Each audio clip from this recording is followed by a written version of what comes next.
मला नाही का डोळे मिटून इथं गप्प उभं राहावं लागत. तुम्ही देव आहात. डोळे तुम्ही तुम्हाला दिसत असणार. आम्हाला तशी दैवी पावत कुठे? बरं बुवा ठीक आहे. थोडे किलकिले करून पहा, पण संपूर्ण उडून टक्कर पाहू नकोस. बाबा एक गोष्ट लक्षात ठेवा, कोणती? तोंडातून एकही शब्द बाहेर काढायचा नाही, नाहीतर घोटाळा होईल. चला आता कमरेवर हात, डोळे बंद आणि शांत उभे राहा. देवा, हा? मी इथे उभा राहते. पण तुम्ही इथून कुठे जाऊ नका. अरे मी इथे तुझ्या जवळच असणार आहे. हे बघ, या गावात इथं कोपऱ्यात उभा राहील किंवा हा हे बघ, ही पेटी आहे ना, याच्यावर असं बसेल.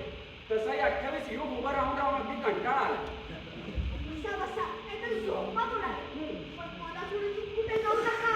नाहीतर वैकुंठाची आई चक्कर मारायला मला देऊळ कायम उभं राहावं लागेल. काय रे, नाटक सुरू झालं नाही तो कंटाळलास की काय? देवा, अत्यंत महत्वाची गोष्ट राहिली. काय राहिलं बाबा? देवा, तुम्ही तुमचा पोशाख मला दिला. पण चेहरा वाट about my face. का? काय झालं तुझ्या फेसला?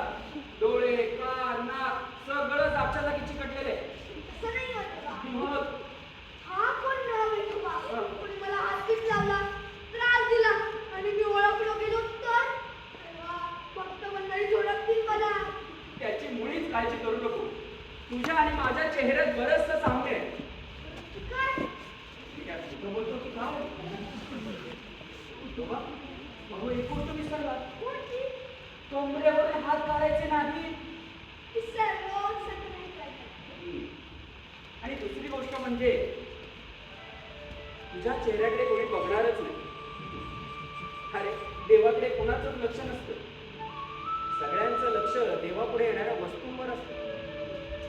मगाशी तू पाहिलंस, ते पुजारी, सुंदराबाई, तो म्हातारा, असा फिरणारा विद्वान यांचं जंगी भांडण ऐकलंस ना?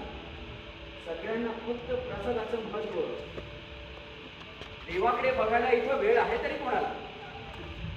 हे काही असलं तरी तुमची दैवी पावर वापरून मला कोण आणि ओळखणार नाही अशी व्यवस्था करा. उगाच आमची शोभा व्हायला नको. बरं बुवा, ठीक आहे.